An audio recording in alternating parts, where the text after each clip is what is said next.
Halo teman-teman, Assalamualaikum. Dalam pertemuan kali ini saya akan membahas tentang polisemi. Jadi apa aja sih yang akan kita bahas di dalam polisemi? Yang pertama adalah pengertian polisemi, bentuk kata polisemi, perubahan makna, dan yang terakhir adalah penyebab polisemi. Awali dulu dengan pengertian polisemi. Sebenarnya polisemi itu apa sih? Itu adalah hubungan antara bentuk kebahasaan dengan perangkat makna. Atau polisemi sering juga diartikan sebagai satuan bahasa yang memiliki makna lebih dari satu.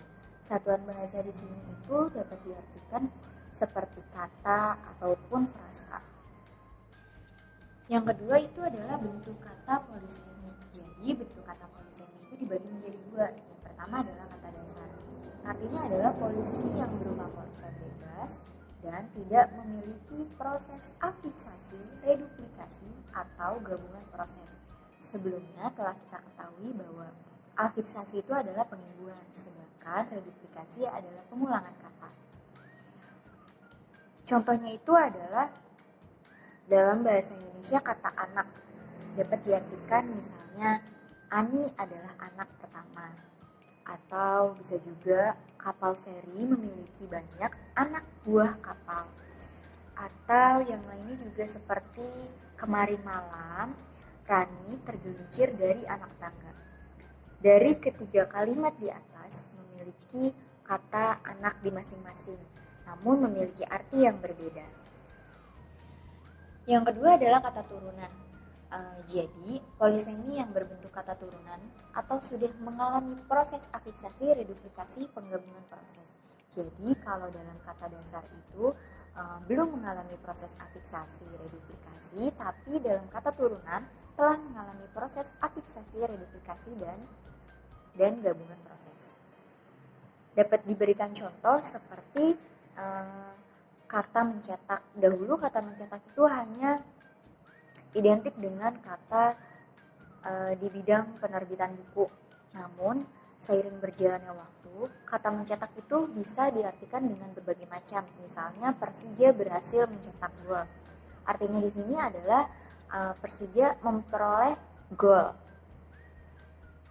Dalam perubahan makna polisemi, di sini itu terbagi menjadi dua. Yang pertama adalah faktor linguistik, yang kedua adalah faktor non-linguistik. Faktor linguistik di sini adalah suatu kata berubah maknanya karena mengalami proses kebahasaan. Jadi, suatu proses berubah makna karena mengalami proses kebahasaan, seperti proses pengimbuhan atau afiksasi dan proses penggabungan ataupun kompilasi. Yang kedua adalah faktor non-linguistik. Jadi, perubahan makna karena mengalami proses non-kebahasaan. Dalam polisemi itu ada beberapa penyebabnya. Yang pertama adalah perluasan pemakaian. Perluasan pemakaian di sini adalah sebuah kata yang pada mulanya digunakan untuk satu kontekstual tertentu.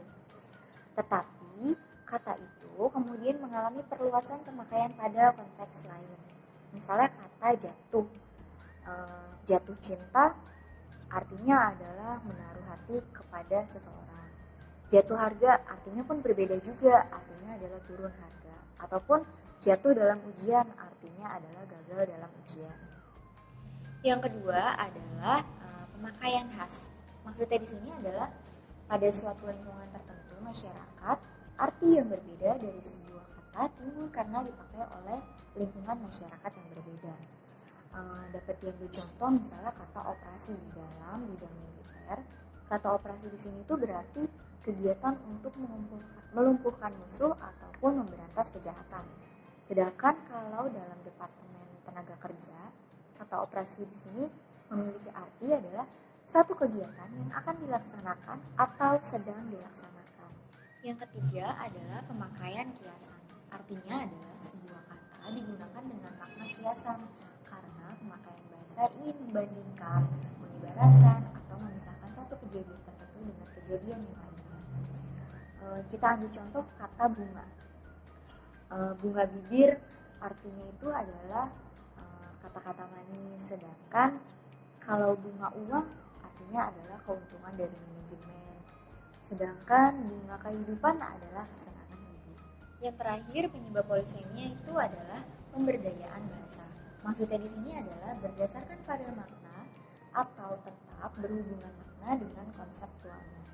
Terbatasnya kata untuk mengungkapkan banyak hal mengakibatkan sebuah kata perlu digunakan untuk beberapa konteks, sehingga pada gilirannya mengakibatkan kata itu memiliki banyak makna. Jadi, dapat disimpulkan bahwa polisemi di sini artinya adalah makna ganda, yaitu masih mempunyai hubungan atau keterkaitan makna. Jadi, kata memiliki satu makna dan kemudian memiliki makna baru setelah digunakan dalam konteks kalimat. Sekian yang dapat saya sampaikan, banyak kurangnya mohon dimaafkan. Wassalamualaikum teman-teman.